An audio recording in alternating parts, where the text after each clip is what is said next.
They say justice is blind, but in the Metropolitan Police Department, it had become something far worse. Corrupted, calculated, and cruel. For decades, a hidden network of officers had perfected the art of destroying lives with a badge, training rookies to see threats where none existed. They thought they had the perfect recruit in Officer Savannah Mitchell, young, ambitious, and willing to learn their playbook. Then one Thursday afternoon, she arrested Darnell Washington. She saw what she wanted to see, just another target, another statistic. What she couldn't see was that this single act would land her in front of Judge Marcus Carter, the same judge who had turned his own wrongful imprisonment into a masterclass in exposing police corruption. The man they called the Scale, because in his courtroom, justice wasn't just blind, it was inevitable. Now, as her carefully constructed world crumbles under the weight of video evidence, Officer Mitchell is about to learn why corrupt officers still whisper his name when cases land on his desk. Just before we get back to it, I'd love to know where you're watching from today. And if you're enjoying these stories, make sure you're subscribed, because tomorrow's special episode is one you definitely don't want to miss. Officer Savannah Mitchell adjusted her freshly pressed uniform in the rearview mirror of her patrol car, admiring how the morning sun glinted off her newly pinned badge. The Metropolitan Police Department parking lot was already filling up for the morning shift, but she'd arrived early, not out of enthusiasm for learning from her seniors, but to show them she was already a step ahead. First day on patrol solo, she muttered to herself, practicing the confident smile she'd perfected through 4 months of field training.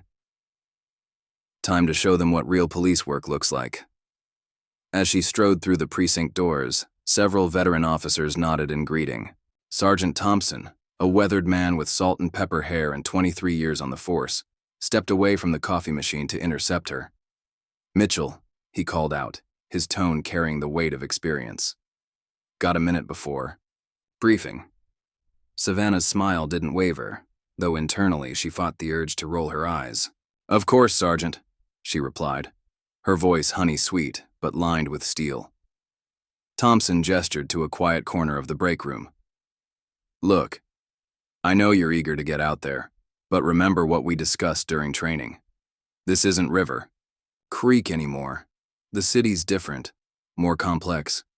Take time to learn the neighborhoods, understand the community." "With all due respect, Sergeant," Savannah cut in, her smile tightening. "I graduated top of my class at the academy. I think I can handle whatever comes my way." The memory of her father's words echoed in her mind. A badge means authority, and authority means respect. Thompson's expression hardened slightly. "That's exactly the attitude I'm worried about. Mitchell, this job isn't about—" The briefing room door opened, and Lieutenant Chen's voice carried through the precinct. "Roll call in 5. "We'll finish this later," Thompson said. But Savannah was already walking away, her boots clicking purposefully against the linoleum floor. The briefing room filled quickly with the usual morning chaos. Officers trading, stories from the night shift, rookies comparing notes, and veterans claiming their usual seats. Savannah chose a spot in the front row, pulling out her notebook more for show than necessity. She'd already memorized all the standard protocols and procedures. Lieutenant Chen began the briefing with routine updates. A series of car break-ins in the South District, a warning about a new drug-making rounds in the clubs, and updates on ongoing investigations. Then she paused, her expression growing serious. "One more thing before assignments," Chen announced. "Judge Marcus Carter is presiding over several of our cases this month. Those of you who've been here a while know him. He's fair but extremely thorough. Expects everything by the book. No shortcuts, no assumptions. Make sure your paperwork is pristine." A few veteran officers nodded knowingly. Savannah jotted down the name, though privately she dismissed the warning. Paperwork was paperwork, and a judge was a judge. She'd dealt with plenty of authority figures in her life.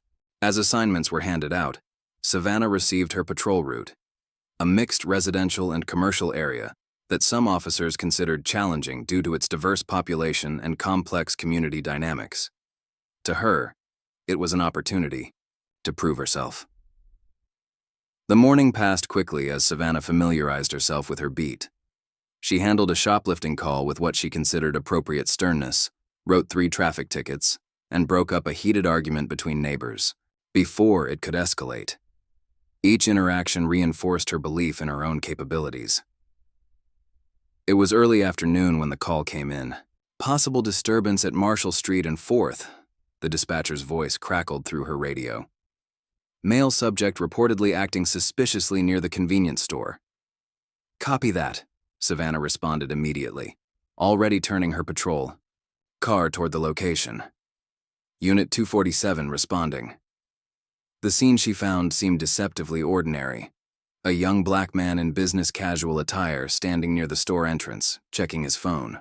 Darnell Washington had no idea his life was about to intersect with Savannah's in a way that would change both their futures. Savannah approached with her hand resting casually on her utility belt, her stance broadcasting authority. "Sir, I'm going to need you to step away from the entrance." Darnell looked up from his phone, surprised. "Excuse me?" "We received reports of suspicious activity," Savannah stated, her voice carrying the clipped tones she'd practiced for commanding respect. "What's your business here?" "I'm waiting for my sister," Darnell replied, maintaining his composure despite his growing confusion. "She works at the dental office next door. We're meeting for lunch." Savannah's eyes narrowed. The answer was perfectly reasonable, but something in her bristled at his calm demeanor. In her mind, compliance meant nervous deference. "I'm going to need to see some ID. May I ask why?" Darnell's question was polite but direct. "I'm just standing here." "Sir, are you refusing to comply with a lawful order?" Savannah took a step closer, her hand tightening on her belt. "No, I'm simply asking, hands where I can see them." Savannah's voice rose sharply, drawing the attention of passers-by. Some pulled out their phones, sensing the situation deteriorating. What happened next would be debated in detail during the coming days.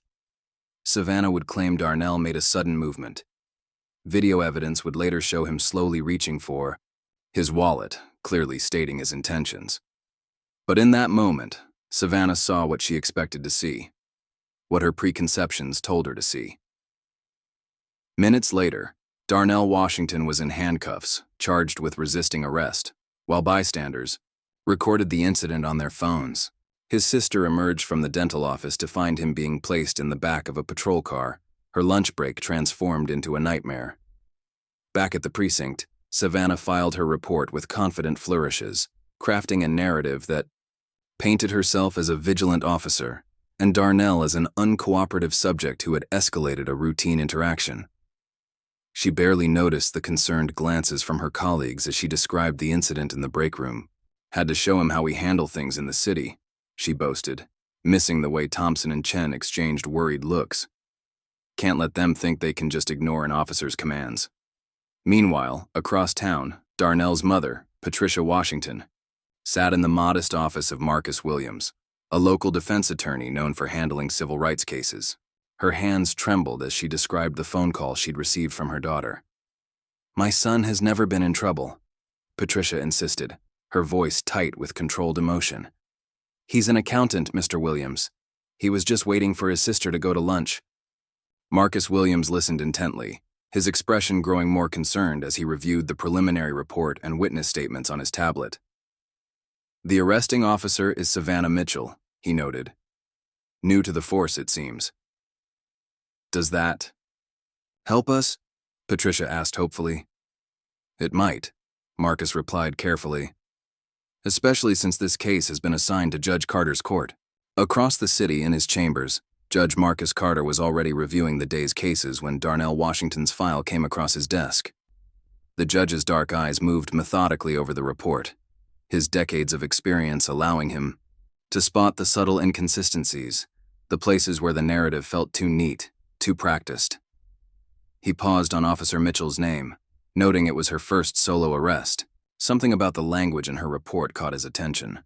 The way she emphasized her authority and Darnell's perceived defiance while glossing over the actual sequence of events.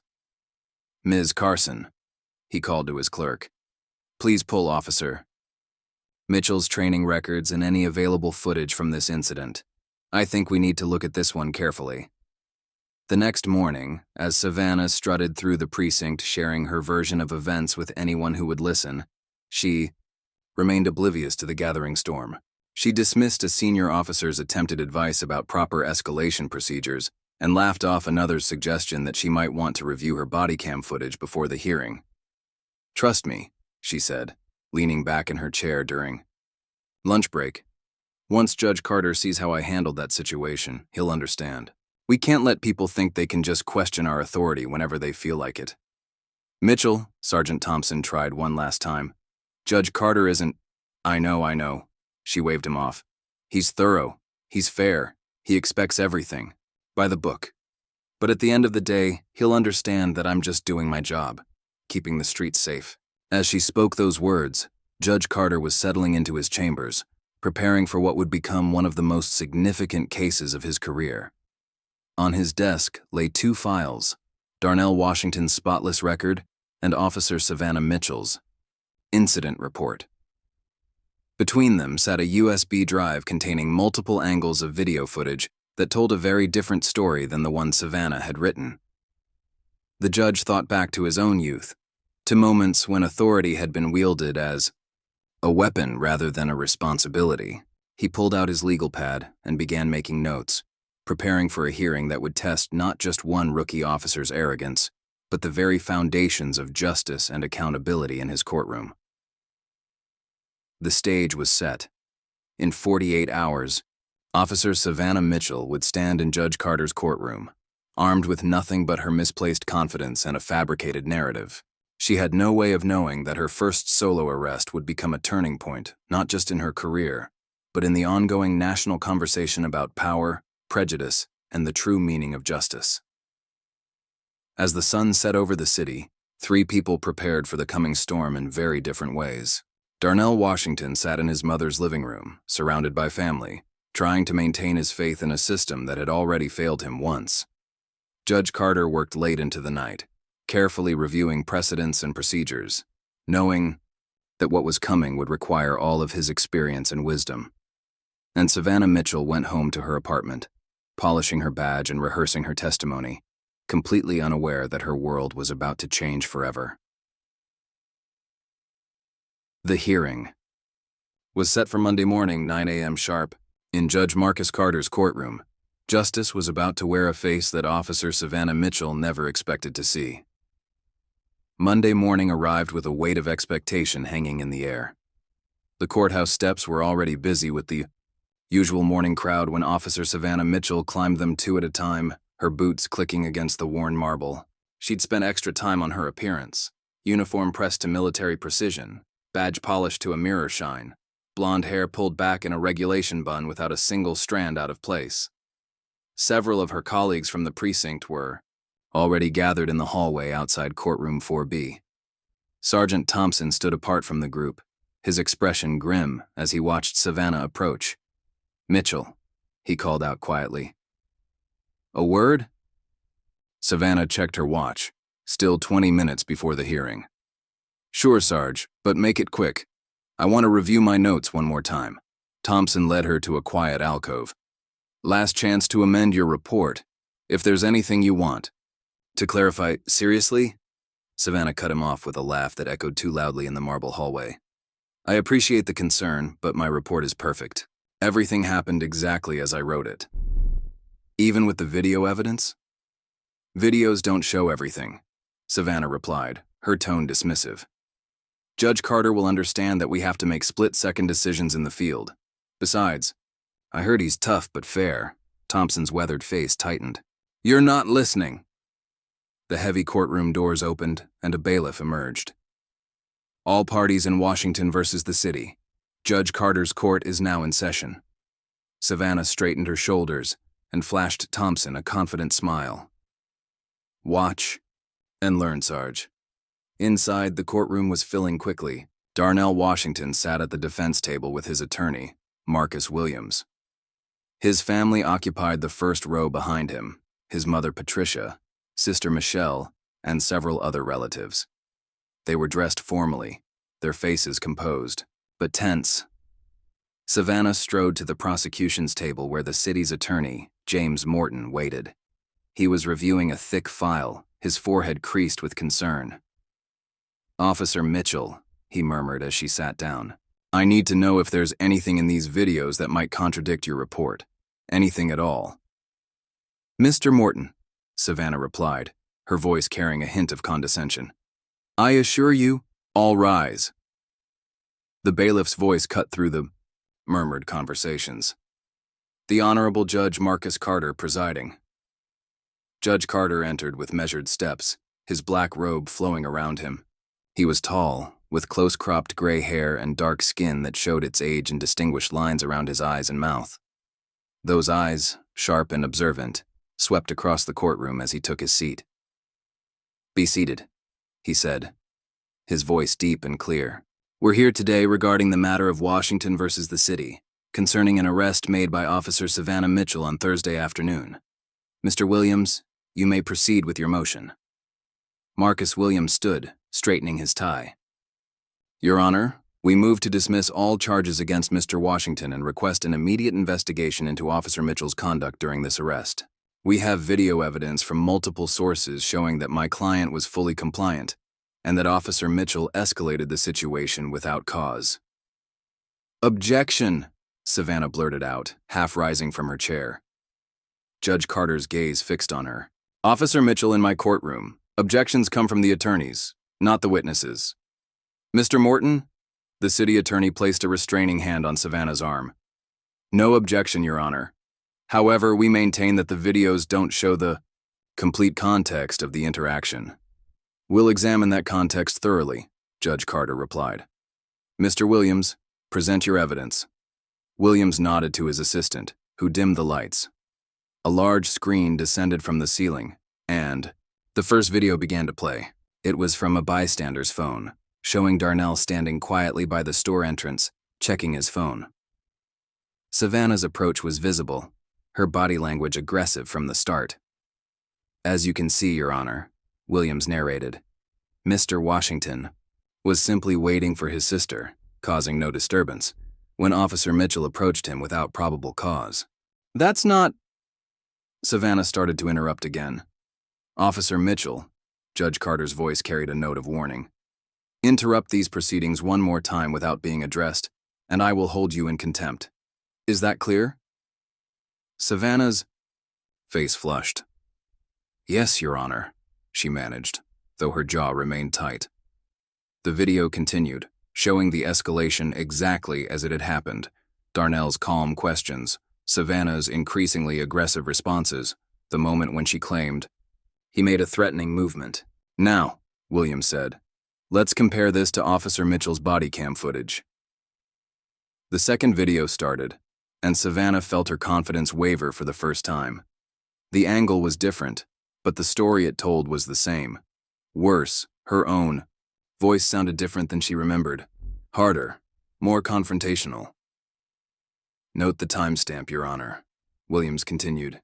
"Officer Mitchell claims in her report that Mr. Washington exhibited suspicious behavior for several minutes before she approached.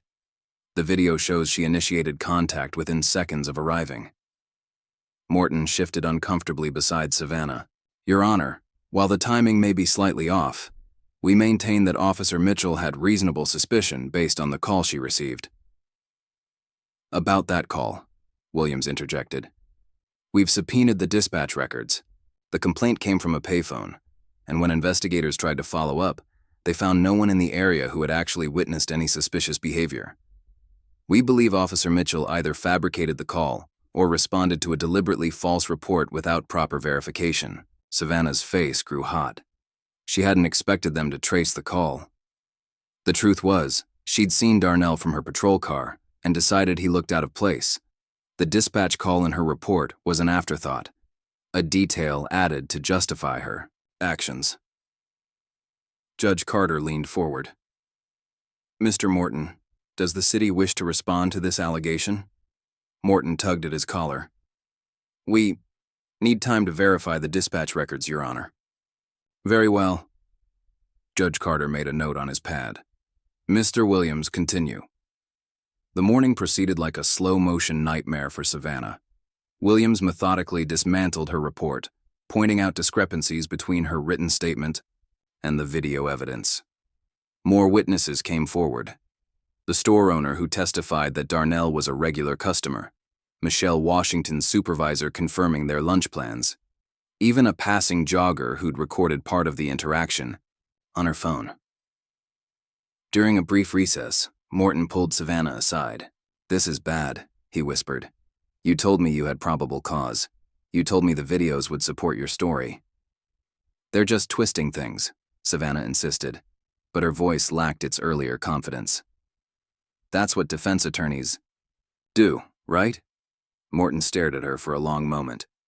"Officer Mitchell, I'm going to recommend the city settle this case, and if I were you, I'd start thinking very carefully about what you're going to say when Judge Carter calls you to testify."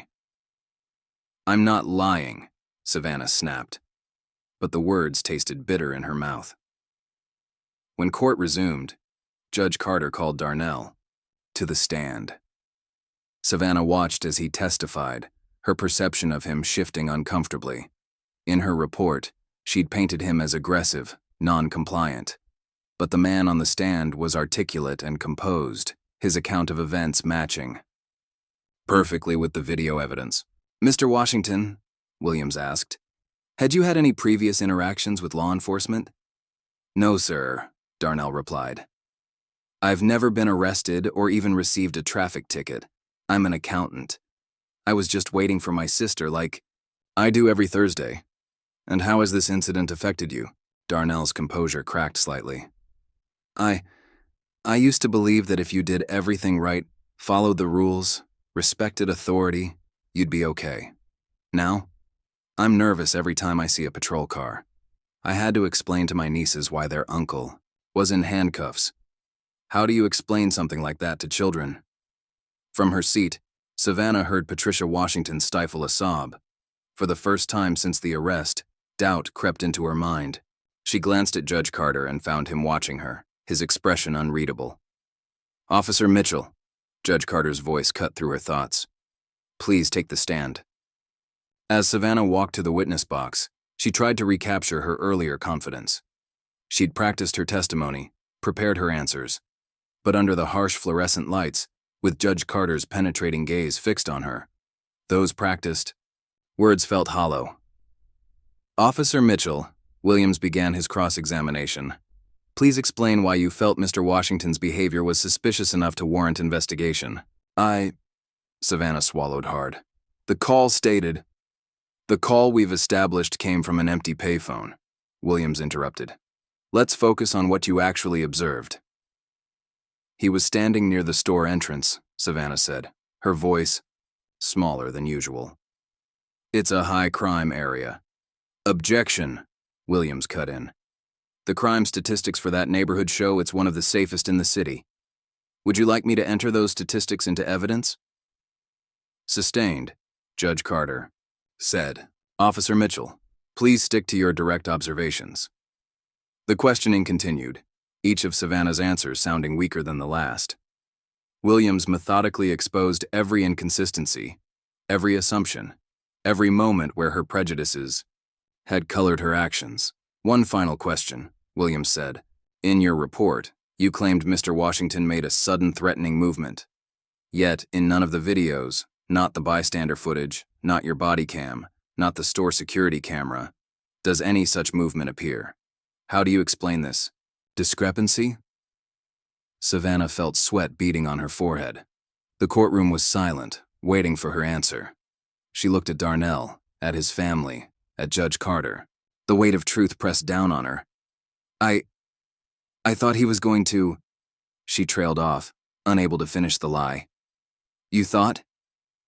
Judge Carter's voice was quiet but carried to every corner of the courtroom. "Officer Mitchell, in your report you stated with certainty. There was no thought or believed. You wrote it as fact. Are you now saying you were mistaken?" Savannah's voice cracked. "I may have misinterpreted." "May have?" "Judge," Carter's tone sharpened. "Officer Mitchell, you are under oath. Did Mr. Washington make a threatening movement or did you lie in your report?" The silence stretched for what felt like hours. Finally, barely audible, Savannah whispered, "No, sir." He didn't move like that. I'm sorry, Judge Carter said. I don't believe everyone heard you. Please speak up. Savannah's face burned with shame. No, Your Honor. Mr. Washington did not make a threatening movement. I wrote what I thought would justify the arrest. The admission hung in the air like smoke. From the gallery, Savannah heard someone gasp. She couldn't bear to look at Thompson or her other colleagues. Judge Carter's voice cut through the silence. Given this admission, we'll adjourn for today. Mr. Morton, I expect the city's motion to dismiss all charges against Mr. Washington on my desk within the hour. Additionally, I'm ordering a full investigation into Officer Mitchell's conduct, both in this incident and any previous arrests she's made. He turned his full attention to Savannah, who seemed to shrink under his gaze. Officer Mitchell, remain in my chambers. We need to discuss the consequences of perjuring yourself in my courtroom. As the gallery began to clear, Savannah remained rooted to the witness stand. Her carefully constructed world of authority and control had crumbled, leaving her to face the truth about herself and her actions. Through the ringing in her ears, she heard Judge Carter's final words before he retired to his chambers. This court will reconvene tomorrow morning at 9. Officer Mitchell, I suggest you spend the intervening time reflecting on the true meaning of the oath you took to protect and serve. This isn't River Creek anymore, and I'm not a judge who will turn a blind eye to abuse of power, regardless of who wields that power or what badge they wear. The morning after Savannah's devastating testimony, the courthouse hallways buzzed with whispered conversations. Legal aides hurried past with stacks of files, and reporters clustered near the building's entrance, hoping to catch anyone involved in what they'd started calling the Mitchell case. Inside Judge Carter's chambers, the morning sun slanted through Venetian blinds, casting striped shadows across his desk. He sat reviewing the latest evidence submissions, his reading glasses perched on the bridge of his nose. A gentle knock at the door interrupted his concentration. "Come in," he called, not looking up from the documents. His clerk, Sarah Chen, entered with a fresh stack of papers. "Sir, the investigation team sent over Officer Mitchell's complete record from River Creek Police Department." Judge Carter accepted the file, noting its suspicious thinness. "This is everything?" "That's what's strange, Your Honor," Sarah replied. "According to the cover letter, several files were marked as misplaced during a recent system upgrade." "Convenient timing," Judge Carter murmured, making a note in his legal pad. "What about the body cam footage from her training period?" "Technical difficulties, apparently. Most of it's corrupted." Judge Carter removed his glasses, pinching the bridge of his nose. "Get me Judge Henderson from River Creek on the phone. I want to know if these technical issues affected any other officers' records." Meanwhile, in a small conference room down the hall, Marcus Williams sat with Darnell and his family, preparing for the day's testimony. The defense attorney spread several photographs across the table, snapshots from security cameras showing Darnell's regular Thursday visits to see his sister. "These establish your pattern," Williams explained. "Every Thursday for the past year, same time, same place. Officer Mitchell couldn't have had any legitimate reason to consider your presence suspicious." Darnell nodded, but his attention was on another document, Mitchell's incident report. "She wrote that I was lurking suspiciously and behaving erratically," he read aloud, his voice tight with controlled anger. "Who was she seeing when she looked at me? Because it wasn't me." Patricia reached for her son's hand. "Baby, some people see what they want to see." "That's exactly what we're going to prove today," Williams said, pulling out another file. "We've got testimony from 6 other people Officer Mitchell arrested during her training period. All of them tell similar stories." Across town at the Metropolitan Police Department, Sergeant Thompson sat in Lieutenant Chen's office, both of them reviewing Mitchell's training evaluations. The atmosphere was tense, heavy with the weight of missed warning signs. "Here," Thompson said, pointing to a note he'd made 3 weeks into Mitchell's training. "Showed concerning bias in subject interactions. Recommended additional diversity training." Chen frowned. "What was the response?" "Got overruled. Her test scores were too good, and we were short-staffed. Thompson's face showed the burden of that compromise. We should have pushed harder. Don't start that, Chen warned. We're not here to shoulder Mitchell's guilt. We just need to make sure we catch everything now.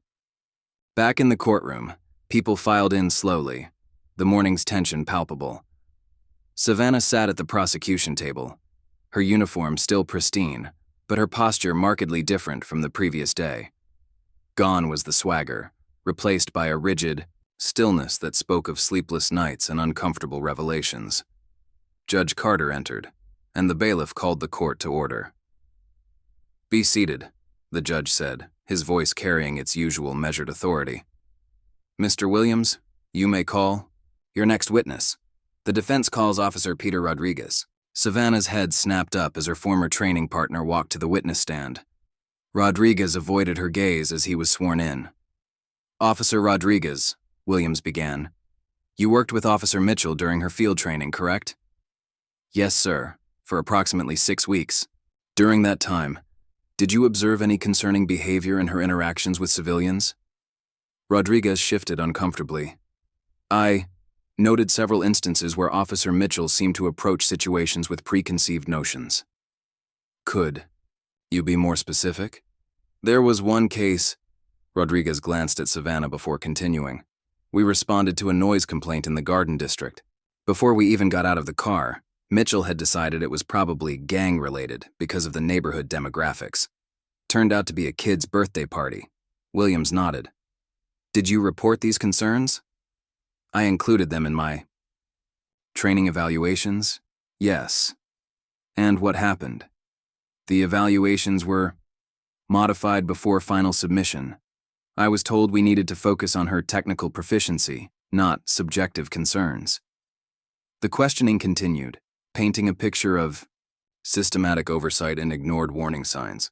Rodriguez's testimony was followed by 2 other training officers, each adding pieces to the puzzle of how Savannah's biases had been allowed to flourish unchecked. During a brief recess, City Attorney Morton approached the defense table. Mr. Williams, a word? They stepped into a quiet corner, where Morton spoke in low tones.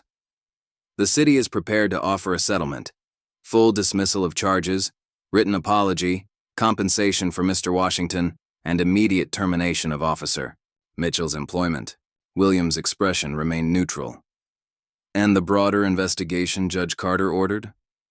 That's complicated. The department is willing to implement additional training. No deal. Williams cut him off. This isn't just about Darnell anymore. You heard the testimony.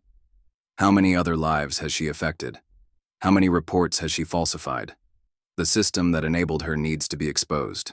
When court resumed, the prosecution called their expert witness, Dr. Angela Martinez, a specialist in law enforcement training and behavioral psychology. She'd reviewed all available evidence, including Savannah's background and training records. In Tsansien, my professional opinion, Dr. Martinez testified, Officer Mitchell's behavior shows a clear pattern of confirmation bias and authority complex, likely stemming from her background and reinforced by inadequate oversight during training. Could you elaborate? Morton asked, trying to salvage something from the testimony. Officer Mitchell appears to have entered law enforcement with a rigid worldview about authority and compliance. Rather than having these assumptions challenged and corrected during training, they were effectively reinforced by a system that prioritized technical proficiency over emotional intelligence and community engagement. Judge Carter leaned forward. Dr. Martinez, in your review of Officer Mitchell's records, did you find any evidence that these issues were identified and addressed during her training? Yes, Your Honor, but only at the initial observation level. Several training officers noted concerns, but these notes were consistently minimized or dismissed in final evaluations. The afternoon brought more damaging testimony. A parking attendant from near the convenience store testified about regularly seeing Darnell waiting for his sister. The store owner provided months of security footage showing the same Thursday pattern. Each witness added another crack to Savannah's already crumbling narrative. Finally, Williams called his last witness of the day, Michelle Washington, Darnell's sister. Ms. Washington, Williams began, please tell us about your Thursday lunches with your brother. Michelle's voice was steady but emotional. "We started having lunch together after our father passed away last year. Dad always said family needs to stay connected, so every Thursday, Darnell would wait for me outside my work, and we'd go to lunch. Sometimes we'd just talk about our week, sometimes about Dad. It was our way of keeping his memory alive. And on the day of the incident, I was running a few minutes late because of a patient emergency. I tried to text Darnell, but by the time I got outside," Michelle paused, composing herself. "By the time I got outside, he was already in handcuffs. I tried to explain to Officer Mitchell that he was my brother, that we did this every week, but she wouldn't listen. She just kept saying he was resisting arrest, but he wasn't. He wasn't doing anything wrong." The courtroom was silent as Michelle described watching her brother being placed in the patrol car, the helplessness she felt, the frantic call to their mother. Savannah stared at her hands, unable to look up as Michelle's testimony continued. "Did this incident affect your Thursday lunches?" Williams asked. We haven't been able to do them since," Michelle admitted, tears finally spilling over. "Darnell won't come to that area anymore. We tried once last week, but he had a panic attack just parking his car. Officer Mitchell didn't just arrest my brother that day. She took something precious from our family." As Michelle stepped down from the witness stand, Judge Carter called for the day's final witness, Detective Sarah Martinez from Internal Affairs.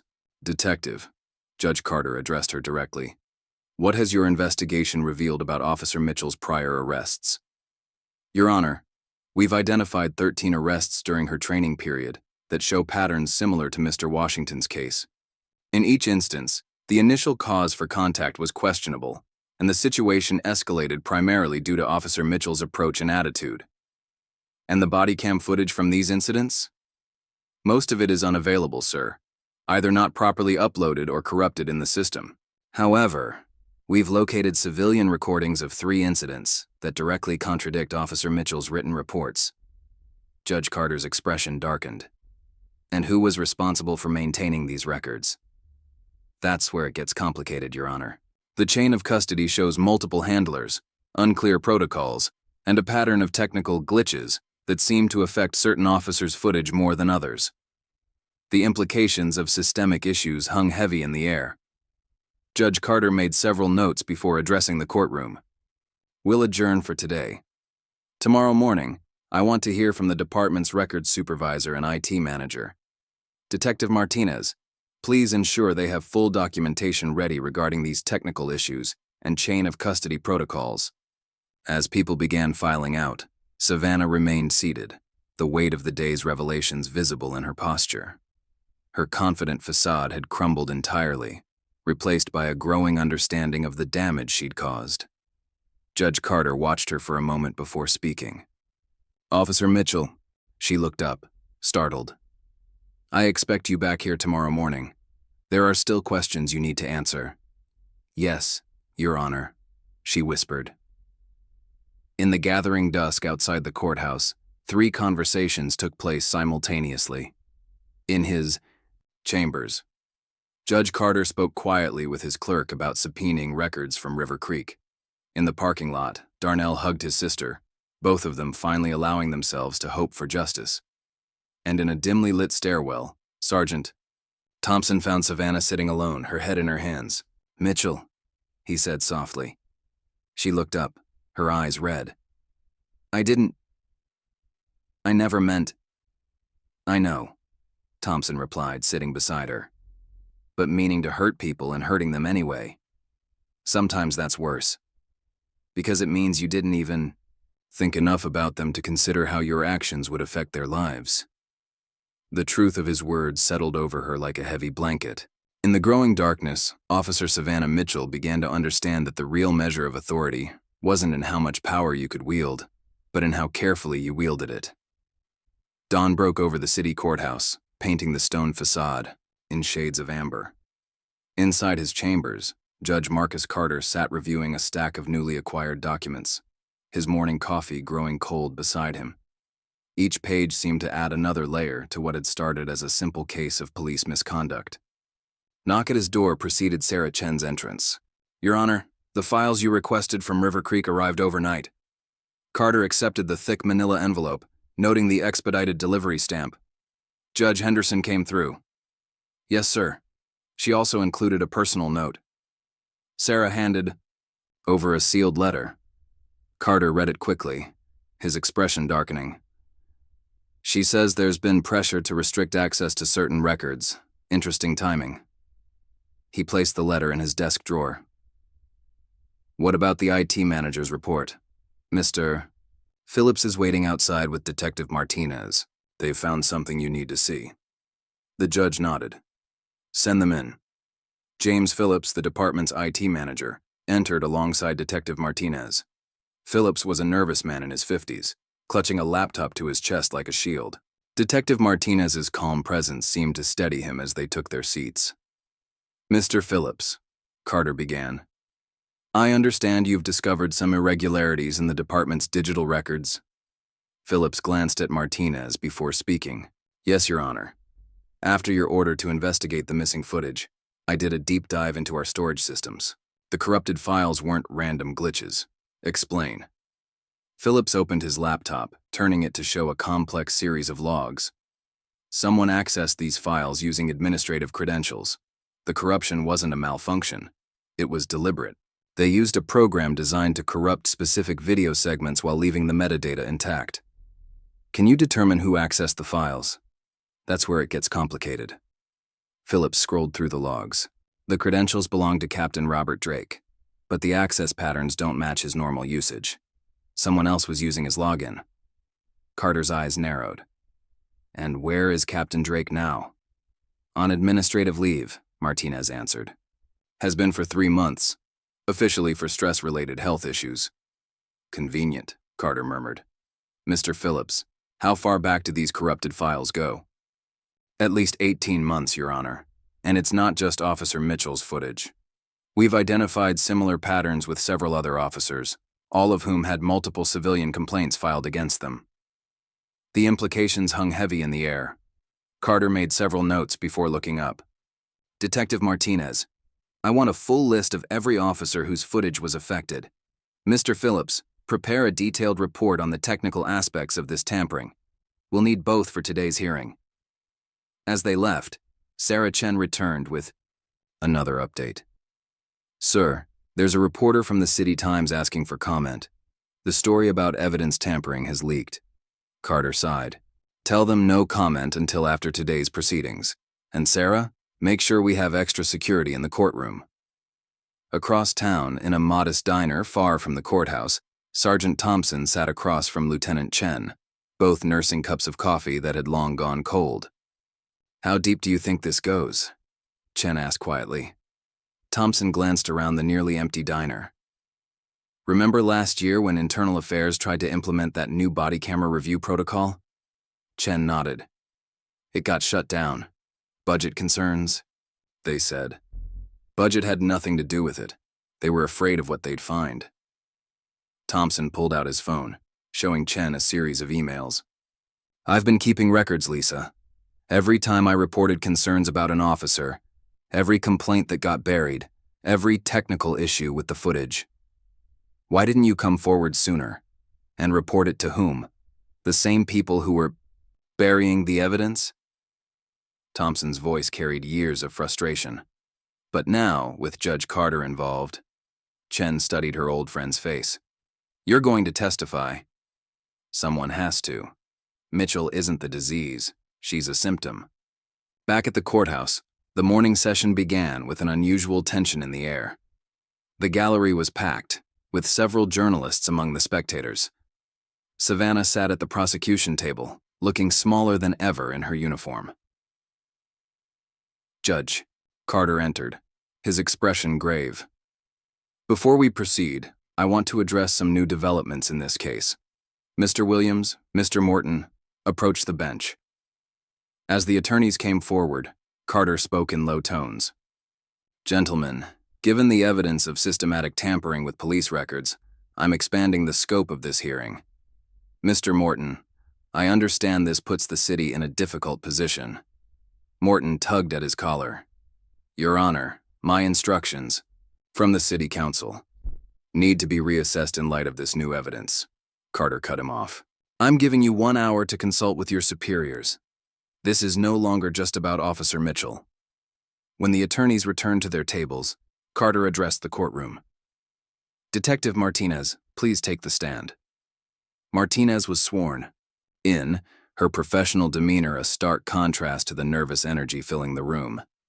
"Detective," Carter began, "please share your findings regarding the department's handling of digital evidence."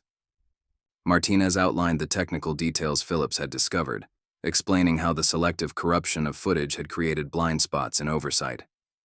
As she spoke, Savannah seemed to shrink further into herself, realizing she'd been a small piece in a much larger puzzle. "And what about Officer Mitchell's cases specifically?" Carter asked. "We've reviewed all 13 cases previously identified," Martinez replied. "In each instance where footage was corrupted, we found civilian recordings that contradicted the official reports. Additionally, we've discovered 27 more cases with similar patterns during her training period." A murmur ran through the courtroom. Savannah's head snapped up, shock evident on her face. She hadn't known about many of these cases, incidents her training officers had handled while she watched, learning their methods. "Your Honor," Williams stood, "given this new evidence, the defense moves to add several witnesses to our list, individuals from these newly discovered cases." "Granted," Carter replied. "Mr. Morton?" The city attorney looked uncomfortable. "Your Honor, the city requests a brief recess to—" "Denied," Carter cut him off. "Detective Martinez, please continue." As Martinez detailed the pattern of misconduct, a larger picture emerged. It wasn't just about one rookie officer's prejudices. It was about a system that had cultivated and protected those prejudices. During the lunch recess, Savannah found herself alone in a courthouse bathroom, splashing cold water on her face. The door opened, and she looked up to see Michelle Washington's reflection in the mirror. For a long moment, neither woman spoke. Then Michelle broke the silence. "Did you know?" Savannah turned, water dripping from her chin. "Know what?" "About the others, the other people whose lives you and your colleagues ruined." "Did you know?" Savannah's voice was barely a whisper. "No. I mean, I knew some things weren't right, but I thought—" She trailed off, realizing how hollow any explanation would sound. Michelle's voice was steady but filled with controlled emotion. "You know what the worst part is? Every Thursday, I look out my office window at lunchtime. Every single Thursday. And every time, I expect to see my brother standing there, checking his phone, waiting to hear about my day. But he's not there. And he might never be there again." She turned to leave, then paused. "Officer Mitchell?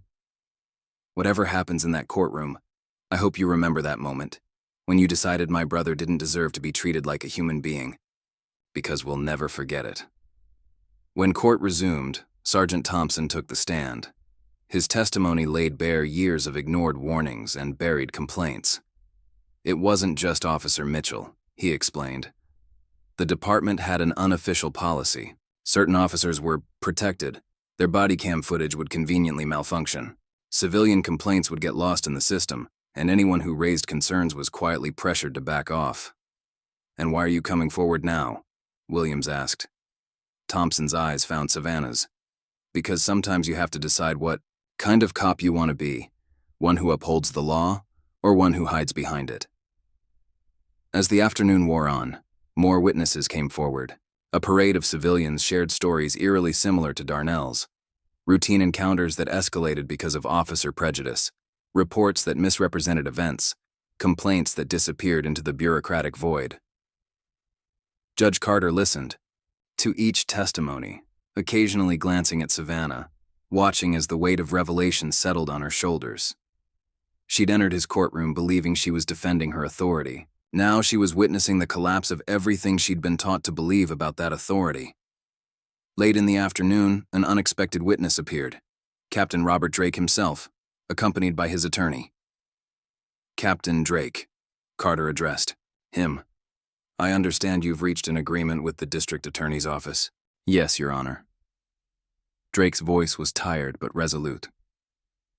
In exchange for immunity, I'm prepared to testify about the department's handling of misconduct complaints and digital evidence. What followed was a devastating account of systematic corruption. Drake detailed how certain officers were selected for protection, how evidence was manipulated, and how whistleblowers were silenced. Officer Mitchell, he said at one point, was exactly the kind of rookie we looked for. Ambitious, authority-oriented, and willing to follow the unwritten rules. We paired her with training officers who would reinforce those tendencies.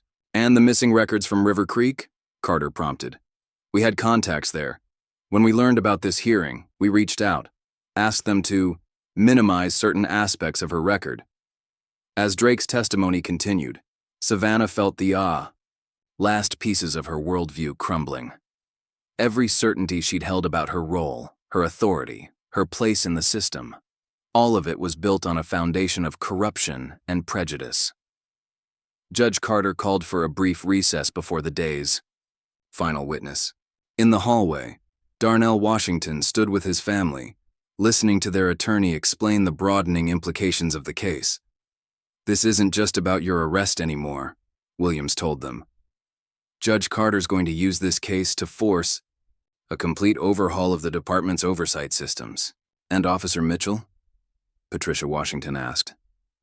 Williams glanced toward where Savannah sat alone on a bench, staring at nothing.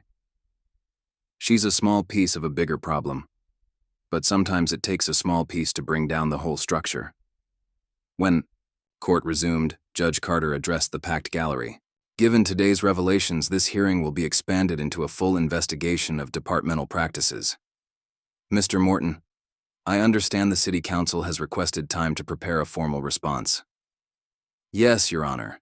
They're prepared to announce a complete review of all affected cases and implement new oversight procedures. That's not enough, Carter replied firmly. I'm appointing a special master to oversee this investigation.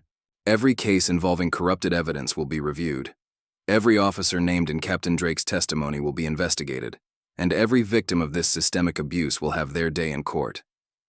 He turned to where Savannah sat, looking lost, in her now wrinkled uniform. Officer Mitchell, while you are not solely responsible for this institutional failure, you are not absolved of your actions. I'm ordering your immediate suspension pending a full review of your conduct. Additionally, you will participate in the investigation, sharing everything you know about these practices. Savannah nodded numbly, understanding that her career in law enforcement was effectively over. As for Mr. Washington's case, Carter continued, all charges are dismissed with prejudice. Mr. Williams, you may file your civil suit at your convenience. The evidence presented here will be preserved for those proceedings. As the judge prepared to adjourn, Savannah suddenly stood. Your Honor, may I say something? Carter studied her for a moment before nodding, briefly. Savannah turned to face the Washington family. Her voice trembled but grew stronger as she spoke. I'm sorry. Not just for what I did to Mr. Washington, but for everything I represented. I thought authority meant never having to question. Yourself. I was wrong, and I'll spend the rest of my life trying to make up for that mistake. Judge Carter let her words hang in the air before making his final statement. This court is adjourned until Monday morning, when we'll begin examining the full scope of this misconduct. I remind everyone present that this investigation is ongoing, and all evidence is to be preserved. As people filed out of the courtroom, Savannah remained standing, watching as Darnell and his family left together, Michelle's words echoing in her mind. Every Thursday, she thought, understanding finally the true weight of what she'd done, not just to one family, but to countless others whose stories were only now coming to light. Outside, the setting sun cast long shadows across the courthouse steps. Judge Carter watched from his chamber window as reporters gathered, knowing that tomorrow's headlines would tell only part of the story. The real work, the slow, painful process of rebuilding trust and accountability, was just beginning. Rain drummed against the windows of the precinct's records room as Savannah hunched over a computer terminal, her fingers flying across the keyboard. The clock on the wall showed 2:17 a.m., but she barely noticed. She'd been here for hours, diving deep into public records, news archives, and any database she could access. Her target, Judge Marcus Carter. Her desperation had driven her here after 3 sleepless nights. The investigation was destroying everything she'd built, everything she believed in. But if she could find something, anything, to discredit the judge.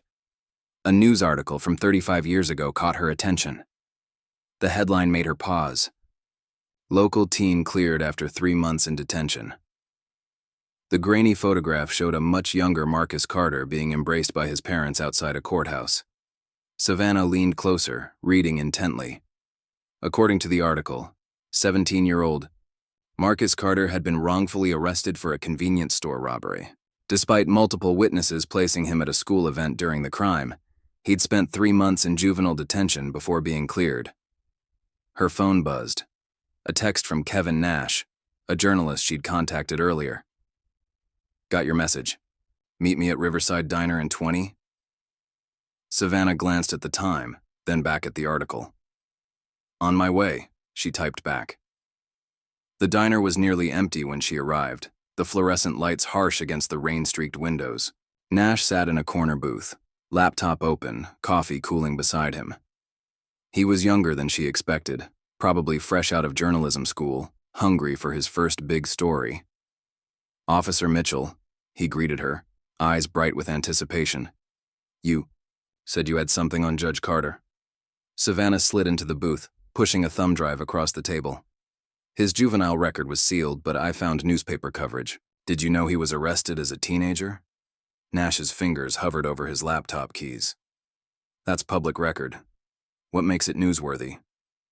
Think about it, Savannah pressed. A judge who was wrongfully arrested as a teen, now presiding over cases involving police misconduct. How can he be impartial? You think he's biased against law enforcement because of his past? I think the public deserves to know about potential conflicts of interest. The words felt rehearsed, hollow. Nash was already skimming through the files. This is interesting, but it's thin. We'd need more to make it a story. What if I told you there were rumors about his time in juvenile detention? Things that didn't make it into the official record? Like what? Savannah hesitated. The next words would cross a line, and she knew it. I heard he might have been involved in some violence while he was inside. Nothing proven, but... Nash's expression shifted subtly. That's a serious allegation. Any evidence? Not yet. But if you start digging... You're asking me to imply a sitting judge has a violent past based on unsubstantiated rumors? Nash closed his laptop. Officer Mitchell, I may be new, but I'm not stupid. This feels like a hit piece. The public has a right to the truth, Nash cut her off, not to manufactured scandals. He stood, gathering his things. For what it's worth, I hope you find a better way through this. Savannah watched him leave, the rejection stinging more than she expected. But she wasn't done. She had other contacts, other journalists who might be more willing to run with the story. By morning, she'd made 3 more calls. Each one ended similarly to her meeting with Nash. But her last contact, a blogger known for controversial takes on local politics, showed interest. Send me what you have, he said. No promises, but I might be able to work with this. Savannah emailed him the files from the precinct computer, adding her own anonymous source quotes about concerns over the judge's objectivity. Her hands shook as she hit send, knowing she was committing career suicide if she was caught. But she felt trapped, desperate for any way to undermine the investigation's credibility. She didn't expect things to move so quickly. By noon, the blog post was live. Exclusive. Judge Carter's hidden past. Can we trust his judgment? The piece was sensational, implying dark undertones to Carter's juvenile detention stay and questioning whether his past had created a vendetta against law enforcement. The story spread through social media like wildfire, picking up embellishments. With each sharing, local news stations began calling the courthouse for comment. Protesters from police support groups gathered outside, demanding Carter recuse himself from the investigation. Judge Carter was in his chambers when Sarah Chen brought him the printouts of the growing scandal. He read them silently, his expression unreadable. Should we issue a statement? Sarah asked. No need, Carter replied calmly. Have the bailiff inform everyone that court will begin 30 minutes early tomorrow, and Sarah, make sure Officer Mitchell is notified. The next morning, the courtroom was packed beyond capacity. Journalists filled the back rows, cameras ready. Savannah sat rigidly at the prosecution table, trying to ignore the knowing looks from her colleagues. Everyone seemed to suspect where the leaked information had originated. Judge Carter entered precisely at 8:30 a.m. The usual all-rise call felt charged with extra tension. Be seated, Carter said, his voice carrying its usual measured authority. Before we continue with our investigation, I'd like to address the recent media attention regarding my personal history. A rustle of anticipation went through the gallery. Savannah held her breath. 35 years ago, I was wrongfully arrested for a crime I didn't commit. I spent 3 months in juvenile detention before being exonerated. These facts are public record, though someone has recently tried to embellish them with unsupported allegations. He paused, his gaze sweeping the courtroom. What isn't public record is what I learned during those 3 months. I learned how it feels to be powerless in a system that presumes guilt. I learned that authority without accountability is nothing but institutionalized bullying. And I learned that justice delayed is often justice denied. The courtroom was absolutely silent now. Those lessons shaped my career choices. They're why I became a public defender before joining the bench. They're why I'm known for being thorough in examining evidence. And they're why I will not recuse myself from this investigation. His eyes found Savannah's. Someone hoped that by exposing my past, they would discredit this investigation. They failed to understand that my experience doesn't make me biased against law enforcement. It makes me uniquely qualified to recognize the difference between proper police work and abuse of power. Savannah felt herself shrinking under his gaze, understanding too late the magnitude of her mistake. Now, Carter continued, let's discuss how these sealed juvenile records were accessed and who provided them to certain media outlets. The IT manager, Phillips, was called to testify first. He detailed the unauthorized database searches made from the precinct's records room computer at 2:17 a.m. using Savannah's login credentials. Next came Kevin Nash, the young journalist, who testified about his meeting with Savannah at the diner. His testimony was followed by emails from other journalists she'd contacted, each one documenting her attempts to plant the story. Finally, the blogger who'd published the piece was called in. Under oath, he admitted to embellishing the story based on Savannah's suggestions, adding unsubstantiated claims about violence that she had hinted at, but never directly stated. As the evidence mounted, Savannah felt the last remnants of her professional reputation crumbling. She'd crossed a line, violated ethical boundaries, and for what? To discredit a judge whose only crime was seeking truth and accountability. During a brief recess, she found herself face-to-face with Judge Carter in a quiet corridor. For a long moment, neither spoke. Why? He finally asked, his voice carrying more sadness than anger. I thought if people questioned your objectivity. You thought wrong, Carter cut her off. Do you know what I remember most from my time in detention? Not the fear, not the isolation. I remember Officer James Wilson. Who? The guard. Who noticed I was reading law books in the library. Instead of mocking me like the others, he brought me more books. Said if I was going to study law, I should understand all sides of it. He taught me that wearing a badge doesn't make someone good or bad. It's how they use the authority that comes with it. Savannah felt tears threatening. I just wanted to protect my career. No, Carter replied quietly. You wanted to protect your illusions about what that career meant. There's a difference. When court resumed, Carter addressed the attempt to discredit him directly. This court will not be swayed by attempts at character assassination. However, Officer Mitchell's actions in accessing sealed records and attempting to plant false stories show a disturbing pattern of ethical violations. This will be added to the ongoing investigation of her conduct. The rest of the day brought more revelations about departmental corruption, but Savannah barely heard them. She was lost in thought, remembering her own journey from idealistic academy graduate to someone who would try to destroy a man's reputation to protect a broken system. Late that afternoon, as the session was wrapping up, an elderly man entered the courtroom. Judge Carter's face showed rare surprise. "Officer Wilson," he said softly. James Wilson, now well into his 70s, smiled from the gallery. "Been following the case in the papers, Your Honor. Thought you might need a friendly face today."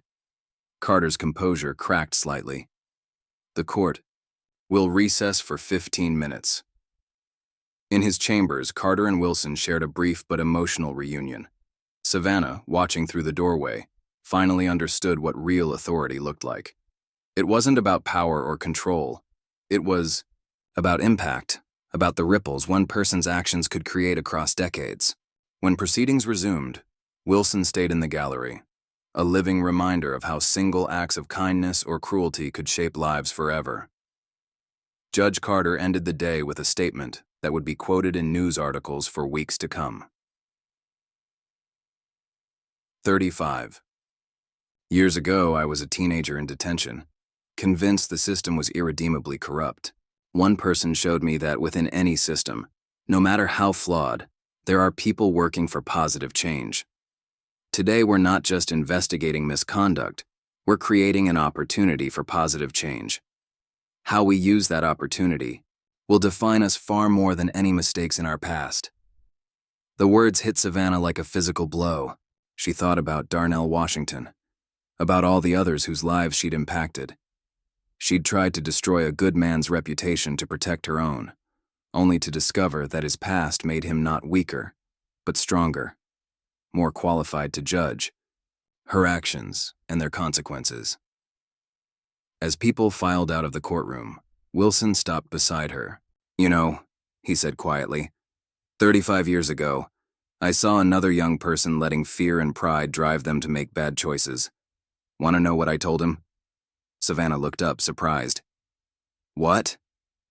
"That it's never too late to choose a different path. That one mistake, or even many mistakes, don't have to define your whole story." He glanced toward Carter's chambers. "He proved me right. Maybe you will too." The rain had stopped by the time Savannah left the courthouse. The setting sun broke through the clouds, casting long shadows across the steps. She paused, looking back at the building where her attempts at deception had turned into a lesson about truth, justice, and the long arc of consequence. Her phone buzzed, a message from Marcus Williams, scheduling her deposition for the civil suit. Another step in the long process of accountability that lay ahead. But for the first time since the investigation began, she felt something besides fear and desperation. She felt hope. Not for escaping consequences, but for the possibility of redemption through truth. The pounding on Savannah Mitchell's door came at 6:15 a.m. She was already awake, sitting at her kitchen table with an untouched cup of coffee, when she heard the authoritative voice, "FBI, open the door." Her hands trembled as she complied. 4 agents in dark jackets entered, their badges gleaming in the early morning light.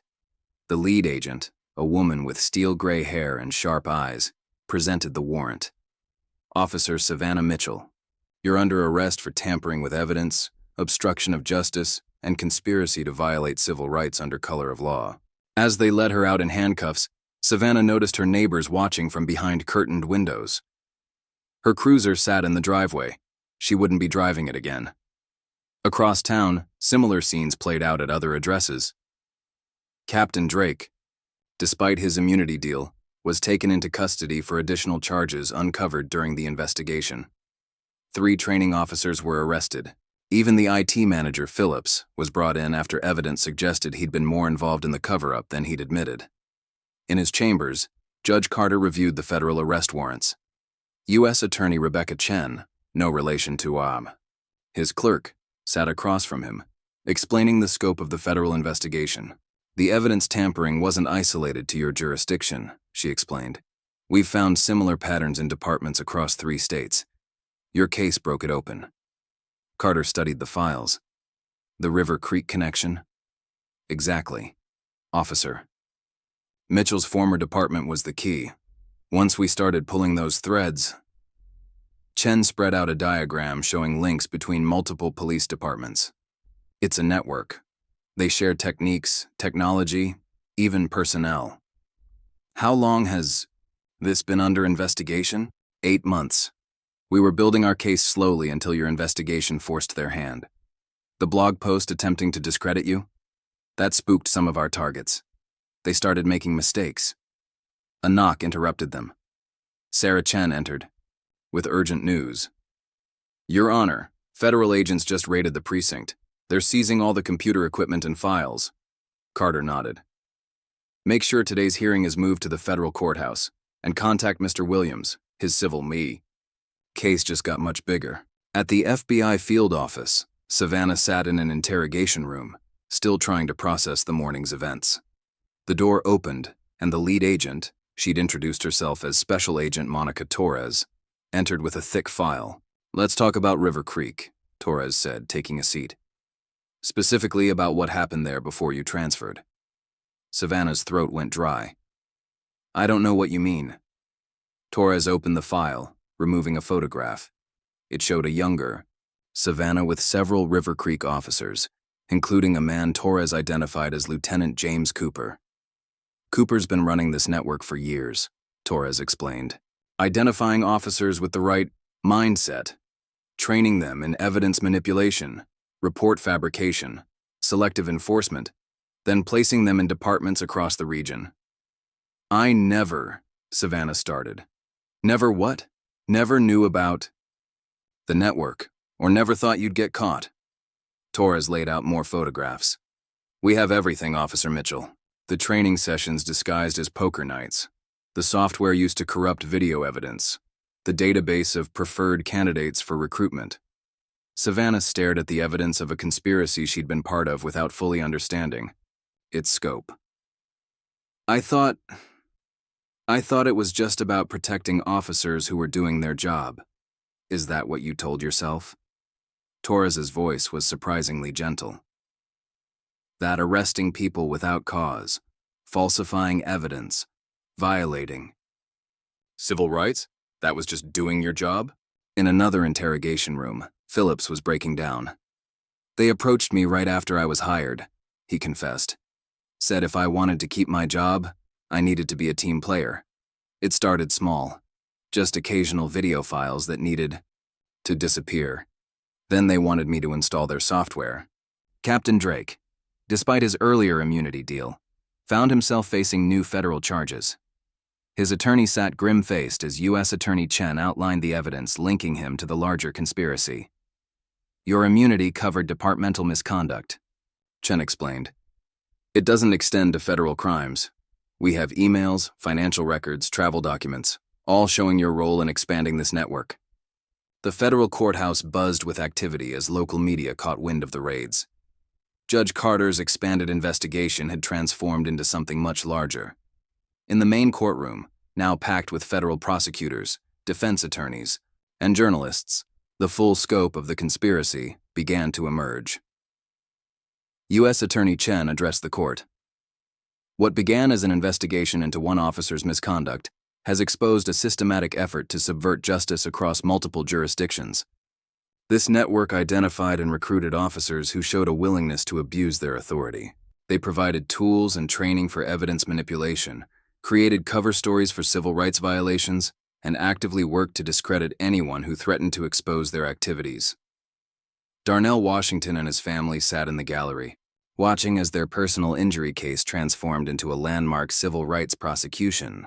Marcus Williams had already filed motions to expand their lawsuit into a class action, representing dozens of victims across multiple jurisdictions. During a brief recess, Williams met with the Washingtons in a conference room.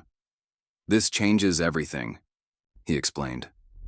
The federal investigation has uncovered evidence of a coordinated effort to violate civil rights. Your case helped expose it, but now we're looking at systematic abuse going back years. Patricia Washington gripped her son's hand. All those other families will finally have a chance at justice, Williams assured her. The FBI has been building this case for months. Judge Carter's investigation just helped them move faster. Back in the interrogation room, Savannah faced a decision. Agent Torres had laid out her options: cooperate fully and immediately, or face maximum federal charges. "Why me?" Savannah asked. "I was just a rookie." "You were their ideal recruit," Torres replied. "Young, ambitious, already primed to view authority as absolute. They spotted you in River Creek, guided your transfer here, made sure you were trained by their people. You weren't just a rookie, you were an investment." The words hit Savannah like physical blows. Every choice she'd thought was hers had been carefully orchestrated. Her transfer, her training assignments, even her early solo patrol that led to Darnell's arrest, all planned to cement her place in their system. "I cooperate," she said slowly. "I need to know something first." "What?" "How many?" Savannah's voice cracked. "How many people did they hurt using officers like me?" Torres opened another file. "We've identified over 300 cases so far, across 15 departments. And those are just the ones we can prove."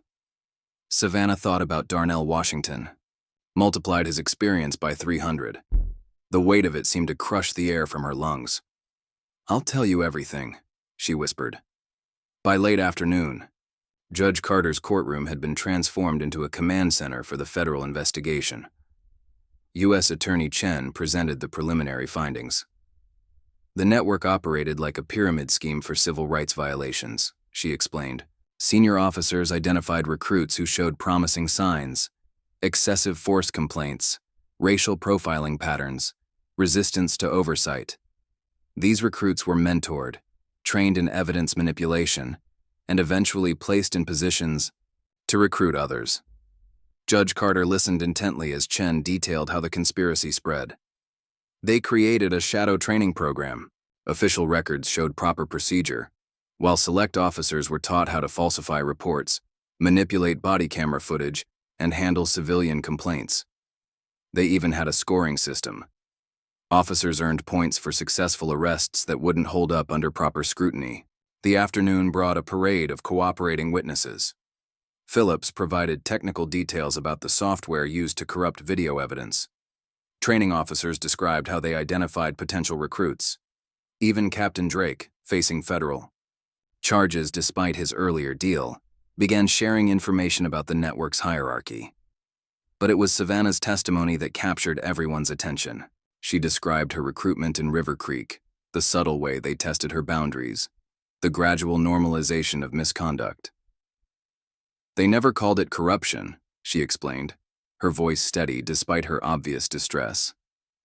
"It was always about maintaining authority or supporting fellow officers. They made it seem noble, like we were protecting the thin blue line between order and chaos." As she spoke, Judge Carter noticed Darnell Washington and his family in the gallery. Their personal tragedy had sparked an investigation that would impact hundreds of lives. The judge made a note to acknowledge their role when he issued his final ruling. The day's most dramatic moment came when Agent Torres presented evidence linking the conspiracy to several high-profile cases of police misconduct in other cities. "This wasn't just about individual officers," Torres testified. "This was a coordinated effort to prevent accountability, to maintain systems of oppression under the guise of law enforcement." Savannah listened from the witness stand, each revelation adding to her understanding of how thoroughly she'd been manipulated. The idealistic rookie who thought she was maintaining order had been a pawn in a much darker game. During the final hour, U.S. Attorney Chen outlined the next steps. "We've secured search warrants for 23 additional locations. Federal agents are working with state prosecutors to review every case handled by identified network members. And we're establishing a task force to handle the expected flood of civil rights cases." Judge Carter addressed the courtroom before adjourning. "What began in this court as an examination of one arrest has exposed a cancer in our justice system. The coming days will be difficult for everyone involved, but sunlight remains the best disinfectant. This court will continue working with federal authorities to ensure that every victim of this conspiracy receives justice." As federal marshals led the arrested officers away, Savannah caught a glimpse of Sergeant Thompson in the gallery. Their eyes met briefly, and she saw not condemnation, but a deep sadness. He'd tried to warn her, to guide her toward a different path, but the conspiracy's influence had been too strong. Outside the courthouse, reporters swarmed the steps as U.S. Attorney Chen held a press conference. Cameras flashed as she announced the formation of a special joint task force to investigate police corruption. In his chambers, Judge Carter met privately with the Washington family and their attorney. "Your strength in pursuing justice didn't just help your own case," he told them. "You've given hope to hundreds of other families who suffered similar injustices."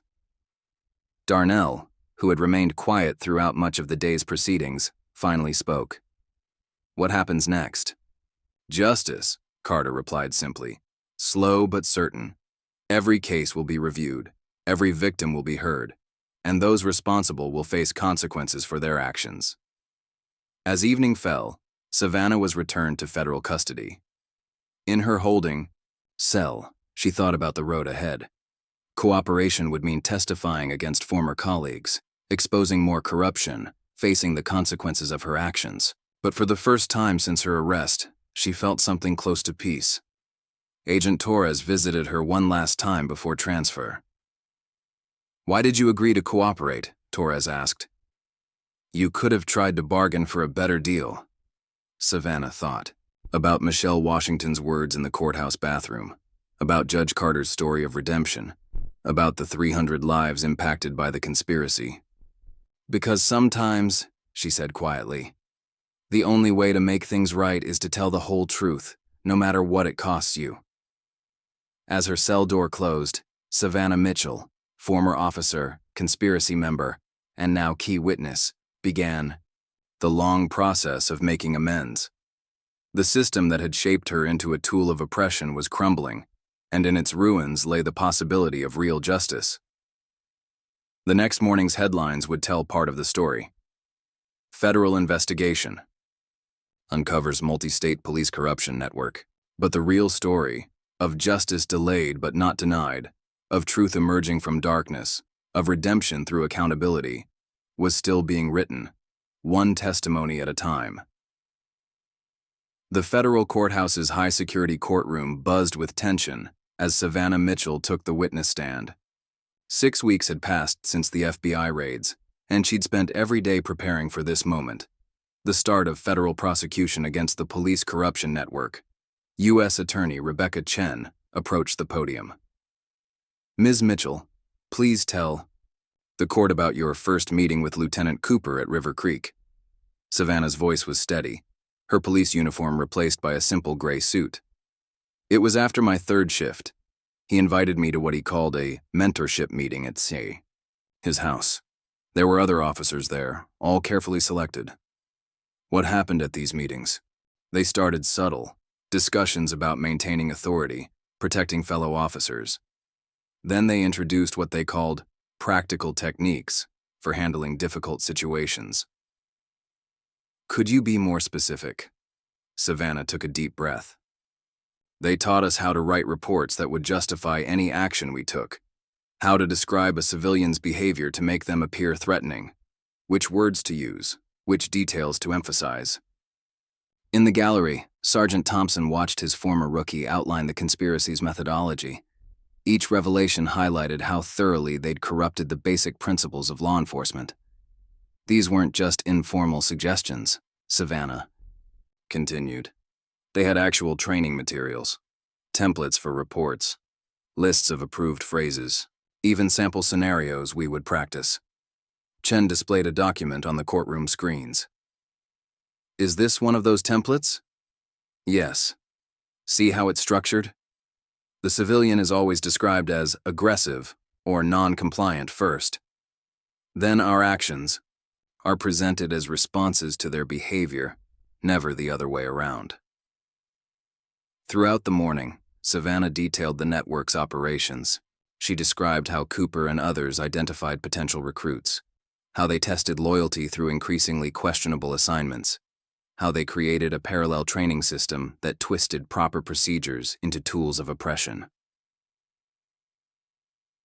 During a brief recess, Judge Carter met with federal prosecutors in his chambers.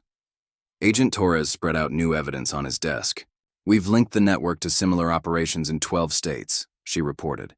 "Same methods, same training materials, same pattern of evidence manipulation. They were building a nationwide system." Carter studied the documents. "How many officers involved?" "Conservative estimate, over 500, and those are just the active participants. There are probably twice as many who knew, but stayed quiet." The afternoon session brought Phillips to the stand. The former IT manager had turned state's evidence, providing technical details about the network's digital operations. "The software wasn't just for corrupting video," he explained. "It was designed to create plausible technical failures. If someone investigated, they'd find what looked like genuine file corruption or system errors." "Who provided this software?" Chen asked. "It came through Cooper, but it was developed by a private company called Blue Line Security Solutions." Phillips paused. "A company owned by retired police officials from multiple departments." The revelation sent ripples through the courtroom. The conspiracy hadn't just corrupted active officers, it had created a profitable business model for continuing that corruption. As Phillips testified about technical details, Savannah sat with federal marshals in a secure room, watching on closed-circuit TV. Each piece of evidence showed her how small her role had been in a much larger machine. During her next session on the stand, Chen directed her attention to specific cases. "Tell us about Jeremy Torres," Chen prompted. Savannah's composure cracked slightly. 19 years old. I arrested him for suspicious behavior near a convenience store, the same store where I later arrested Darnell Washington." "What happened to Mr. Torres?" "He spent 3 weeks in jail before the charges were dropped. Lost his job. His girlfriend was pregnant at the time. He missed their first ultrasound appointment because he was in custody." "And was there any legitimate reason for his arrest?" "No." Savannah's voice caught. "He was just there. But he fit the profile we were taught to target. Young, minority, in what they called a high-value enforcement zone." In the gallery, Marcus Williams sat with several other civil rights attorneys. They'd been compiling similar cases, building a massive class action lawsuit that would eventually include over 300 plaintiffs. The prosecution's case continued with testimony from Cooper's former secretary, who'd secretly documented years of suspicious meetings and conversations. They called it quality control, she testified. Every week, they'd review body camera footage from officers in multiple departments. Not to check for misconduct, to identify officers who showed potential for recruitment.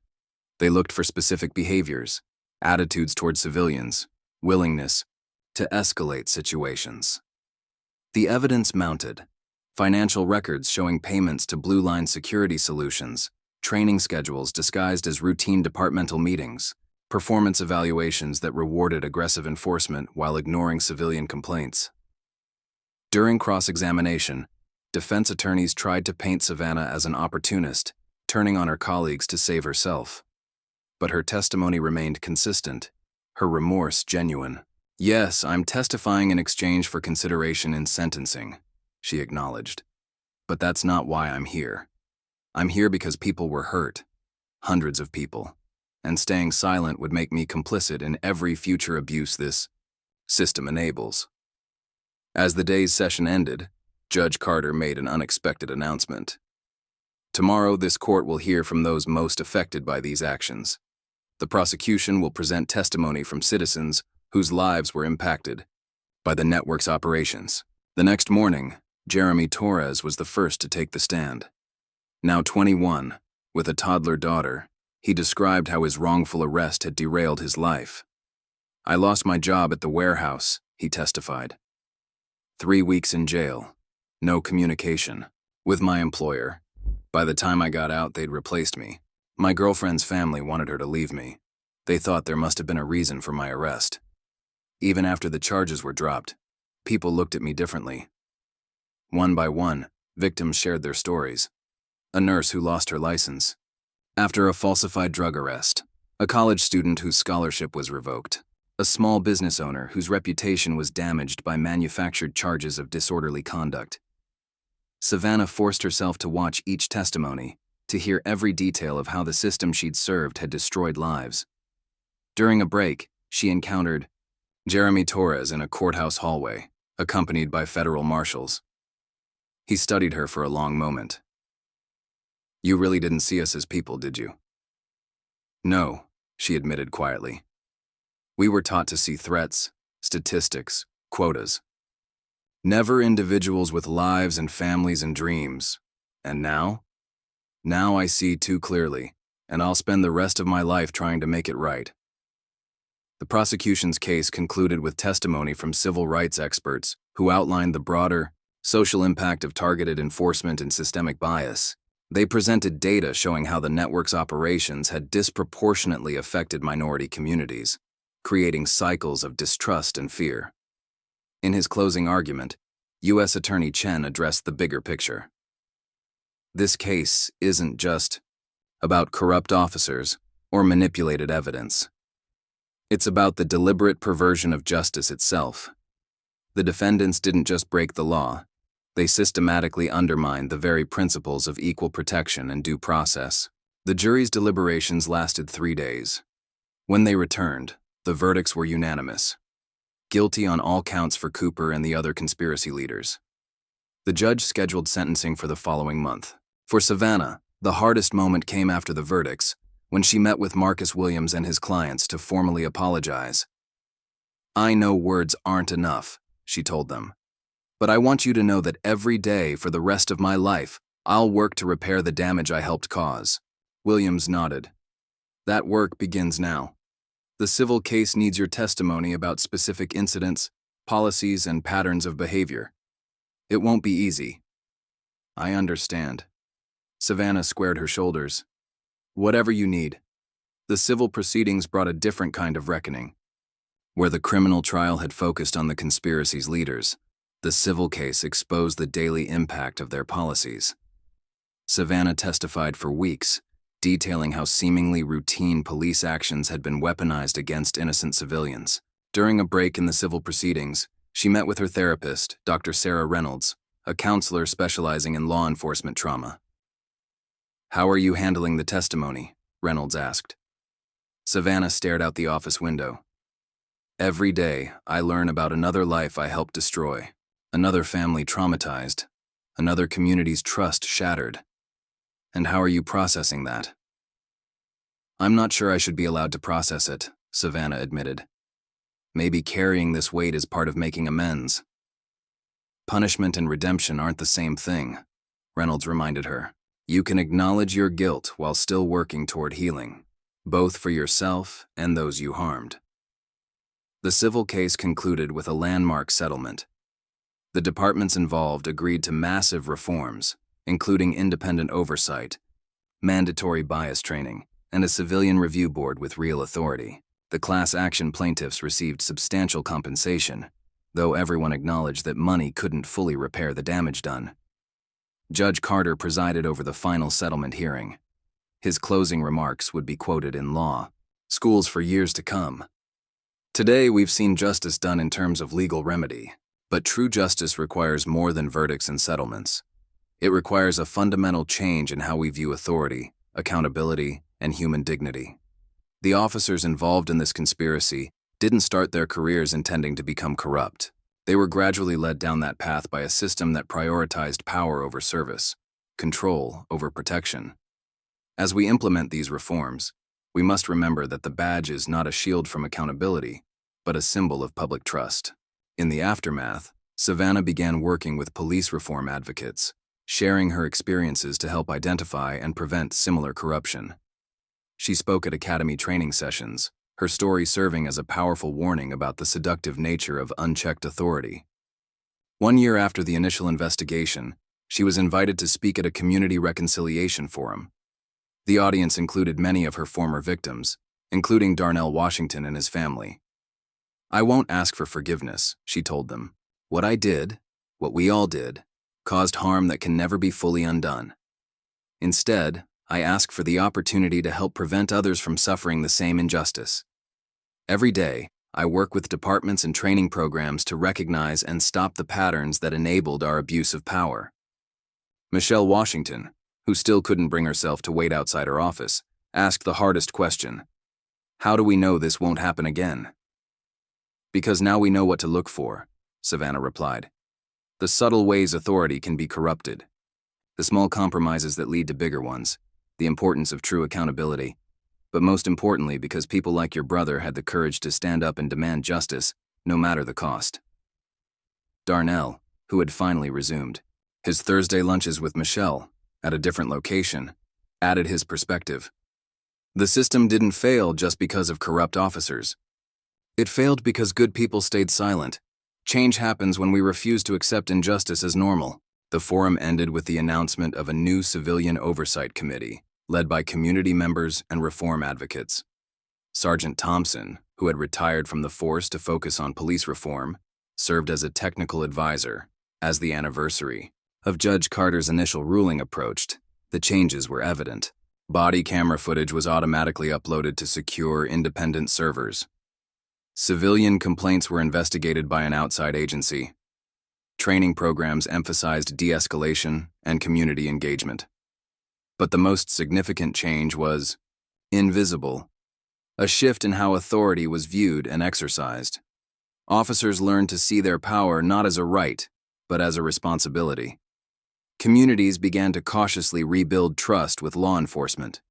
Savannah's sentencing, delayed by her cooperation and testimony, finally arrived. She stood before Judge Carter one last time, having helped dismantle the corrupt system she'd once served. Carter reviewed her contributions to the investigation before speaking. Ms. Mitchell, your actions caused real harm to real people. No amount of cooperation can erase that fact. However, your efforts to expose and reform the system that enabled that harm have been substantial. This court sentences you to 5 years, with 3 years suspended, plus 5 years of supervised release. During that time, you will continue your work with reform advocates and training programs.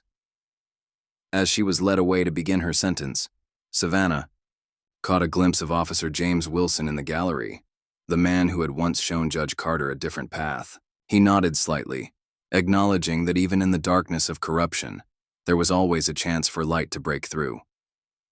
The story of one rookie officer's journey from blind authority to conscious accountability became part of a larger narrative about justice, reform, and the ongoing work of building trust between law enforcement and the communities they serve. It wasn't a happy ending. There was too much damage for that. But it was something equally important: a new beginning.